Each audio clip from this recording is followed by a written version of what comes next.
Our free agent starter at cornerback got burnt by a 7th-round rookie. Just the way Rashee Rice looks, I think we were unsure coming into the offseason, would he look the same? And he has. I think the most important player in the whole draft right now is Norman Lott. It's almost like a room with no names, but a hidden secret, hidden gem in Kansas City. These were two of the best pass rushing defensive linemen in college football. What do you think about a long-term deal with Trey Smith? Are you confident that something gets done? I do get the sense from both sides of this thing that they want to. So in today's video, I have a conversation with Pete Sweeney of Arrowhead Pride, a guy who's been covering the Chiefs for over 11 years. And in this insightful conversation, he gets into what he's seen so far at OTAs as he's been around the building. Well, he believes there's an underrated aspect about the Chiefs that's being overlooked by many. So we got to dive into that as we talk about both sides of the ball and much more. But first, how about those? Well, Pete, thanks so much for joining for this special interview to talk OTAs, state of the roster before mandatory camp, which is tomorrow. I had Ron Kopp Jr. of Arrowhead Pride on the podcast during training camp last year, so it was really cool to have him on. I appreciate all the work you guys are doing. How has things been looking for you? State of the roster, you've had a few media looks now as we head into mandatory minicamp. We can start offense if you want, and just anything in particular that's standing out to you, whether it's O-line, skill position players, things you're looking for right now? Well, I think just generally speaking on voluntary OTAs, this is part of the NFL now where I think a lot of veterans feel more comfortable skipping. And it seems like there's a lot more forgiveness league-wide if veterans try to do that. And I know you mentioned offense, but just general participation has been really good. Andy Reid has kind of raved about that. Even Chris Jones, who famously hates working out in the sun in OTAs, he was there for all 3 of our media looks. Doesn't mean he was there all 10 days. We only get to 3 days. So we get day 3, day 6, and day 9. And aside from there was some injury, there was some sickness, but for the most part, veterans included, most of these guys have been there. 2 names, of course, stand out and that weren't there in the media looks, and Travis Kelce and Trey Smith. But I think at this point, understand Kelce probably doesn't need voluntary OTAs. He's only been in one offense his entire career. Sure, I'm sure there were some new wrinkles that he'll have to catch up with, but that's fine. And he's a global celebrity at this stage. And then Trey Smith, it's understandable, right? This is a player that really wants to sign a long-term contract. Why risk injury that can happen in any practice when you're seeking that? I think it will be intriguing to see if Trey Smith is at mandatory minicamp. There are fines that come with that, but he's due to make $23 million. So he could easily skip that as well if he wants, right? Because that makes $104,000, a drop in the bucket. I think it's been good to see some of the younger players working. It's been good to see Rashee Rice. I think if there's one thing that really stands out on offense right now, I guess I could break it down into 2 things. Josh Simmons being way ahead of schedule. That is a really good thing. And then just the way Rashee Rice looks. I think we were unsure coming into the offseason, would he look the same? And he has. Patrick Mahomes raved about that. And Rice, from my look, does look the same. Not that Patrick Mahomes is going to lie to us for any reason, but you do want to see it with your own eyes. And so we've gotten that opportunity, and it's just been very impressive. And we know how we did at the beginning of last year, such a bad break for Kansas City to lose him in such a weird situation. And then I mentioned the attendance. Attendance has been near perfect on the defensive side. A couple players have been banged up and they've had to sit out because of that. But you get to practice and all the linebackers are there. All the defensive backs are there. All the defensive linemen. That's a really good thing because I think, especially from a pass rush juice standpoint, I felt like last year was a little bit lacking. And so maybe that's been stressed, and these guys seem to be all hands on deck. So I think that's been really cool. I'll actually keep it on defense and then go back to a couple questions on offense since we were just there. Talk about the pass rush. How do you feel about the state of the secondary, the addition of Christian Fulton? You drafted Noel Williams. Chiefs drafted Noel Williams in the 3rd round, and then how that could potentially, more sticky coverage, even help that pass rush that they also added to the D-line in the draft too with Gelati and Norman Lott. I like the defensive picks, right? This was a defensive draft. I think it was 4-3 defense to offense. I think when you look at the defensive line picks, Norman Lott inside and the National Gelati on the outside, it's a very clear theme. These were 2 of the best pass rushing defensive linemen in college football. And I think the Chiefs recognized what we all saw. Chris Jones is getting a little older. Maybe there's some attention elsewhere. You wonder if if it's to the point where you'll get more attention on George Karlaftis, regardless, whoever's getting double teamed, whatever you want to say, you needed more. And I like Mike Dana a lot. I think Felix sometimes gets judged a little unfairly just because he hasn't had the amount of playing time. And so I think there is a theory that I had that we still don't really know about Felix. But regardless of all that, you needed more. I mean, this is a defensive coordinator in Steve Spagnuolo who really likes to rotate these guys, and it felt a little thin. And so they went and took these guys, I think it was 4 picks apart. And like I said, the pass rush numbers are insane, right? The pressures that Gelati had, the pass rush rate. I know Norman Lott didn't play a ton, and that's been a ding for him. And so I think that's good. You mentioned Noah Williams. I think Williams, and Nagy will sometimes put it this way on the other side, but he's drinking out of a fire hose when it comes to Spagnuolo and the defense, but that's okay now because you were able to bring in Christian Fulton, who has that veteran experience. I like Noah Williams. He led the college football in interceptions, and I've mentioned this a few times in some of my offseason stuff. Jaden Hicks, with 400, 500 less snaps, led the team in interceptions. And I know it's a polarizing name to bring up, but I think every team should have a Marcus Peters, a ball hawk that really can change the game. And I think the Chiefs now have 2 of those guys in Jaden Hicks and Noah Williams as he develops and maybe could play more. Maybe you're looking at more so week 8, week 9, that type of thing. And I don't know. I think the Chiefs really had some clear needs in the draft. And the last defensive player would be Jeff Bassa. And I think he'll be brought along slower, but they really like the value there. I think it was the 5th round they got him in, if I'm remembering correctly. And so he's more of a developmental player, but they really like, as Steve Spagnuolo will say, we really like him from the neck up, in his Northeast accent. And I wonder what he could be middle to the end of the season. So I think it's a good crop. You always have to see how these guys are going to perform. I think the most important player, maybe in the whole draft, we'll see if Josh Simmons starts, but right now is Norman Lott, because there's just such a need for defensive tackle snaps to be eaten up. And I think he has. Right, we'll get to the offense, and then it's going to be Simmons battling Moore, but Moore could win that job. And so who's going to have the most snaps as a rookie? Right now, to me, it looks like Norman Lott, because he has to. And the Chiefs rarely put themselves in that situation, but I think that is what makes his situation probably the most interesting, maybe of the entire class. You might have asked this question to Spags during his presser last week, but somebody said, hey, out of all these rookies, who do you foresee potentially getting the most playing time? And he said Norman Lott. Yeah, I'm pretty sure it was Spags. It was either him or Cullen. Yeah, that was something that I talked to Spags about.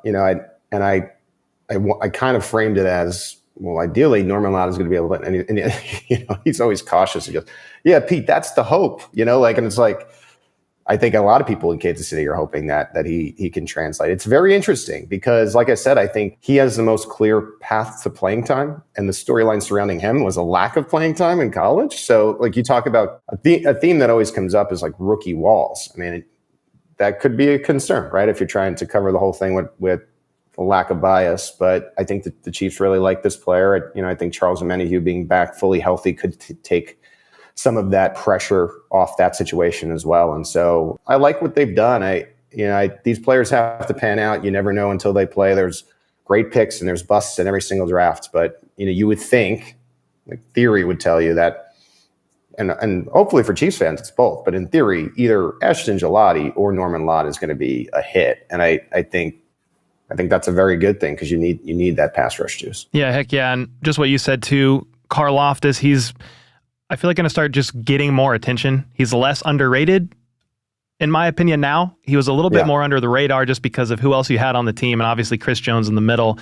So if he's demanding a little bit more attention. Yeah, and let's say they are overwhelmed, and Chris Jones looks great. I mean, he's working out now with the team. Obviously, he's going to be in good shape when you get to training camp. And, let's say you do have attention that's going to Karlaftis and Jones but then you have a Omenihu, and let's say Ashton Gelati is able to translate. He apparently is another George Karlaftis clone. I mean, I think you're setting yourself up for a really overwhelming pass rush. It's just a lot of unknown names at this point. Like you said, Karlaftis is finally starting to get a little attention. I think even to an extent from a national standpoint, I think you would have casual fans across the NFL and be like, who? Karlaftis? I still don't think.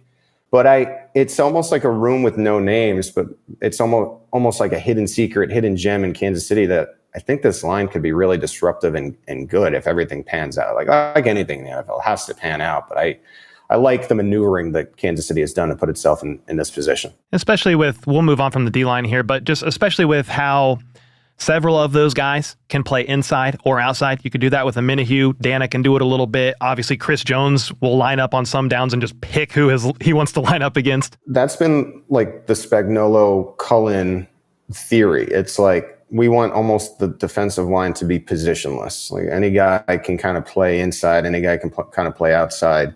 And I think that lends to the disguises and the different things that Steve Spagnuolo likes to do, like load up the line and then drop three of these guys back, and just confusion and offensive linemen being sort of caught off guard by all different types of looks that Spagnuolo can offer. And I think that like positionless defensive line really plays into that. And before we switch sides of the ball to talk offense, with some awesome takeaways in there for sure, if you are enjoying Pete Sweeney's analysis and want exclusive access to his hour-long weekly podcast with co-host John Dixon, the executive editor of Arrowhead Pride, and up to 3 exclusive newsletters a week filled with deep content about the team, you're going to want to sign up to Arrowhead Pride Premier. Pete is on the ground seeing practices live and is behind the scenes in the building with other credentialed media members, so this is where he gives more subjective thoughts around the team and provides even more value than what you get from their website, which is still absolutely fantastic. The more the merrier. We're trying to develop a little bit of a community, and everything is kind of leaning into subscription-based,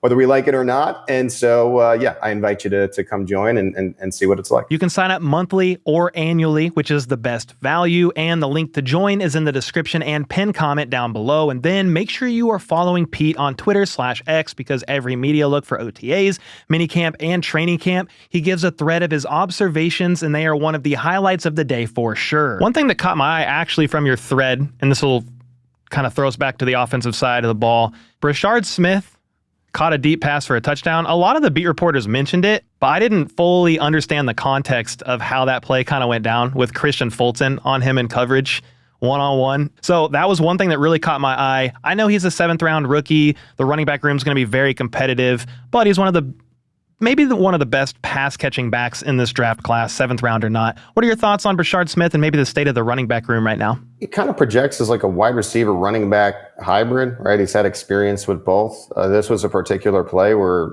Andy Reid just sent him out wide, and it was just a one-on-one go situation. And he got Christian Fulton by 3 steps. And these practices are always fickle, because you could look at it one way. It's like, wow, Brashard Smith is such a weapon. And in the other sense, like, our free agent starter at cornerback got burnt by a 7th-round rookie, right? And that's this time of year. I mean, the Chiefs are playing the Chiefs, so that's going to be the case. But look, the kid runs a 4.39 40. He is able to catch passes like this. I think in year one, smaller size. This is the NFL.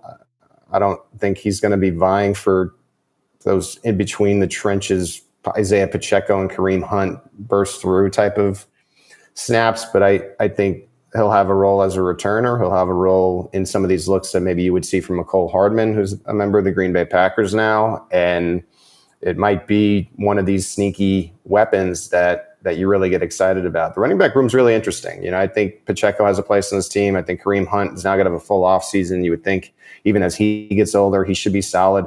They've taken a flyer on Elijah Mitchell and compared him to potentially what Jerick McKinnon can offer. And then people forget, but you have Carson Steele in that mix, who plays special teams and can block as a lead blocker. And so I think that's sneakily a tough room to figure out, especially on the back end, because you would think, well, yeah, Pacheco, Hunt, and Smith, the draft pick, are going to be on this team. But how does that fit if you're keeping 7 receivers because Rashee Rice is suspended? If you decide to keep 3 tight ends, I don't expect Jared Wiley to be ready for the beginning of the season, but that'll eventually be 4 tight ends. It's like, are you really keeping 5 running backs? You also want to have offensive linemen, because we've seen offensive line injuries, not just with the Chiefs, but throughout the NFL over the years. So this is the beginning of like the 53-man roster puzzle, and I think running backs is very intriguing. I think there is something to be said about that back end in the room. Like, what if everybody looks good? What do the Chiefs do? Do they have to like flip somebody like they did with the Houston Texans years ago, where they signed a running back and then they ended up flipping him? Carlos Hyde was the name. And yeah, I mean, that could be the case as well. I'm definitely rooting for the running back room. I think with all the problems that happened last year, a bunch of that was injuries and then just left tackle stuff. It was one of the least explosive running games in the NFL. And it's not like the Chiefs are, at least since maybe rookie Kareem Hunt, are known for a super explosive run game, but just having Pacheco back and healthy, further removed from the ankle, Kareem with the full offseason under his belt. I mean, I am more hopeful this year for that running back room just to help the offense in its own way. So in theory, right, like if you're too packed, you can flip one of these guys and maybe get one of those like late picks, which the Chiefs have been really good at, like nailing, those conditional sevens that turn into a six, that type of thing. Or, maybe one of these guys is just a practice squad guy and they're in the Ronald Jones free me type of role. So I know there's some different angles to it. And maybe one of these guys just ends up on the practice squad just in case there are injuries. And look, there's no other way to say it. Isaiah Pacheco and Kareem Hunt have faced injuries in their career. So that having that role maybe wouldn't be the worst thing in the world either. No, 100%. Tight end room is also, before we get O-line, I think tight end room is an interesting place because you have Wiley rehabbing that ACL. Obviously, Kelsey is going to be tight end one. He's 35, going to be 36, probably his last year. I can't say for sure just because you never know with that guy. But he's on the last year of his current deal. You've got Gray in there. Brenningstool is an intriguing UDFA that played a lot out of the slot in Clemson.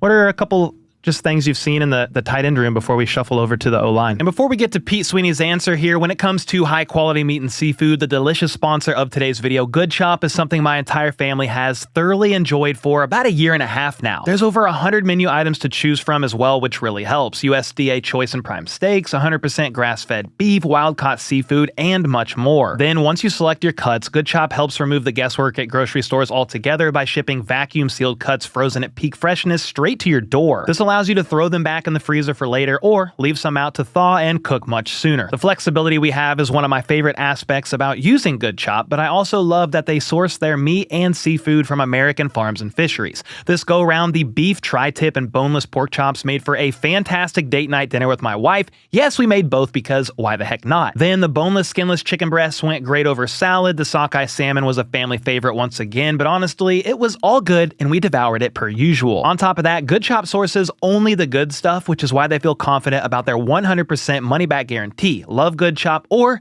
get your money back. So to support local family farms and independent ranchers in the US, as well as my channel, go to goodchop.com/YouTube and use code HBTC50 or click the link in the description down below to get $50 off plus free shipping on your first box. Again, that's goodchop.com/YouTube and use code HBTC50 to get $50 off plus free shipping on your first box. Well, the way that I see it, and my understanding is you may not see Jared Wiley until like October. So that is a big deal for Trey Watson and Jake Brenningstool, who will be battling for because we know Andy Reid likes to use multiple tight end sets, right?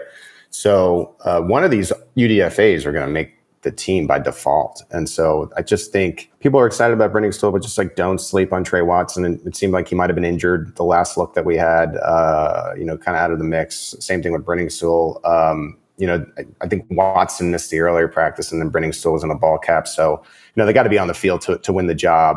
I think the Chiefs really like them. I think they probably had day 3 grades on them and were pleasantly surprised that they were both available to bring in. And that's some good competition. I mean, you nailed it. Travis Kelce's the guy. Noah Gray is still, to me, a player that's growing his game. And I think for Gray, what'll be really interesting is next year when Kelce isn't around, like, can he be that guy? I don't think anyone's going to be Travis Kelce from a production standpoint, but like, could he be, someone that again, maybe less like a Kelce and more like a Jake Ferguson type of player that has production when he can and, blocks well, that type of thing. But yeah, one of these guys will make the roster. So that'll be something to watch when it comes to like those deeper position battles once we get to training camp. Heck yeah. And then I've seen sometimes in my comments, if I don't mention him, they say it. They're like, hey, don't sleep on Robert Tonyan. So he's in the room too. A long-time NFL vet, a little bit older, but I saw him flying around too. Well, because of all these injuries and Kelce not being there during OTAs, Tunyan's kind of been the guy, which has been, I think, fun to see. Yeah, and he's also in that mix, right? Like, let's say Brenningstool and Trey Watson, they look a little bit worse than like a Tonyan.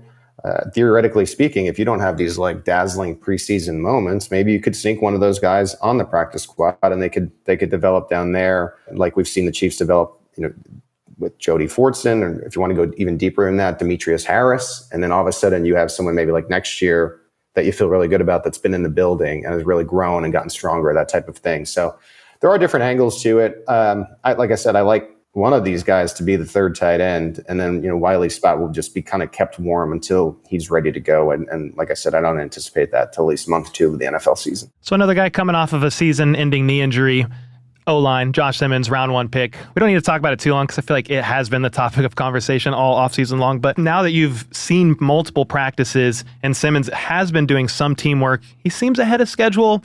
How's the O-line been looking to you in that regard? And then we'll end it on Trey Smith because I had one more question for you regarding Trey. I think the Chiefs are as pleasantly surprised as everybody else. I think they really came into this essentially saying we're going to be cautious with Josh Simmons, and we're ultra cautious, meaning like maybe in a regular injury there would be checks, but I don't know, hypothetically speaking, maybe the training staff was like, well, we really want to see it for a week and just make sure he's, and he's kind of passed it all. And what has been really interesting, and this is a unique development, is like we were, and I'll loop myself into this, we were like sure, it's just going to be Jalen Moore. Simmons is young. He's injured. He's not ready to go. Jalen Moore suffered some kind of injury. He had a compression sleeve on his knee on day 6, I believe. And then on day 9, when we went there, he was limited. So for 2 practices, and granted, it is June, but still, Moore couldn't play due to injury, and Simmons is doing everything. And so I think he's ahead of schedule. I feel like now I have a lot of optimism for him to almost have no limitations. You would think, so long as everything continues to go well at the beginning of training camp. And if that's the case, it's a true battle. It is a veteran who the Chiefs like in Jalen Moore, who only has the 12 starts. We all know about the 49ers thing behind Trent Williams. And then it's a kid who, regarded nationally as one of potentially the steals of the draft, fell to the Chiefs because of the injury. And you understand that because a lot of these teams are like, we don't want to take a chance necessarily on a top 20 pick with someone who's coming off a torn patellar tendon. But it's been so far so good. This is also something you just got to have to wait till training camp, because as much as these shorts and shells practices, it's nice to see him doing everything. What'll really be the test is when the pads are on and you have these OLDL drills. Can he, if he is the starter to begin training camp, can he survive and do all the long drive drills in the heat? And does the knee hold up in those situations? But yeah. I came into the OTAs period sort of thinking it's definitely going to be more, and I just I don't feel that way anymore just because of how all this has developed. Yeah, that's very interesting. I kind of forgot, we don't have to talk about this too long, but I just forgot that Jalen Moore ended his season on IR with a quad. They probably just shut him down because it was week 16. They weren't making the playoffs anyway. But having that depth, just the more depth, the merrier. We know what happens if that line can't hold for Mahomes. And that's just priority number 1. And I know that I've seen some gripes. Well, it's like, we paid $30 million for Jalen Moore and he's going to sit on the bench. Yeah, but isn't that worth the money if you don't have to throw Wanya Morris, or even, which nobody would ever want to do, but punch Kingsley out again? It's almost like a non-option at this point. So having an expensive swing tackle isn't the worst thing. Oh my God, how many offensive line injuries have we seen over the years with the Chiefs? It's not the worst thing in the world for having an NBA 6th man on the offensive line, which one of these guys seemingly will turn out to be. And then when the pads come on, that's a big question is, hey, Kingsley, by all reports, they like him at guard. I hope he pans out there. Because you traded away Joe Thuney, he's now a Bear. So that's a big question. The left tackle battle, the left guard spot. But then another question is just the right guard. It's not a battle or anything like that, but what do you think about a long-term deal with Trey Smith? Are you confident that something gets done? Yeah. I don't know if it'll happen this week. And I think there's an angle where he just skips, and you got to look at this from both sides. I try to, and I just try to remind people that sometimes players make these decisions and it's looked at as they don't care about the team. But you also have to remember, a team can cut a player whenever they want, and no one is ever what is the team doing to this guy? So Trey's looking out for his own well-being, and he stands to make a lot of money on a multi-year contract. And if he doesn't want to come to mandatory minicamp to just make sure that his health is intact, I don't think that's the worst thing in the world. And I don't actually think it'll mean anything one way or the other for this getting done. I think the Chiefs really want to keep Trey Smith. They franchise tagged him because they thought he was the best free agent available in the NFL. The only difference is he's on the team now already, and so they felt like, by doing the franchise tag, they ensured that they got the best free agent available on the market. And I think deadlines drive deals. I don't know if this will necessarily get done this week, but I do get the sense from both sides of this thing that they want to come up with some sort of solution and resolve it. And it's more important for the Chiefs also in the long term of things, when you just consider you would ideally like to work out Trent McDuffie or George Karlaftis or both early. Like, this is something that's become a staple of Howie Roseman and the Philadelphia Eagles, where, shoot, man, that looks like a lot of money for right now. But then you get years down the line and you see newer contracts with, let's say, a cornerback or an edge rusher, and they're just way more. But you already got it done. You got that in the bag. So I think it behooves both sides to get something done. I think Trey really wants to be in Kansas City. I think he really likes the room and his time here, and Andy Reid and the whole thing. And that everything just kind of leads me to believe it. When push comes to shove, before that July 15th deadline, they'll find a window to meet in the middle and get things done. I am intrigued to see. This is very unique because Trey signed his tag, so he is subject to fines. Would he come to mandatory minicamp, at least in some capacity, and be there just because he signed it and to avoid those fines, and almost a step of good faith? I mean, I think that's possible as well.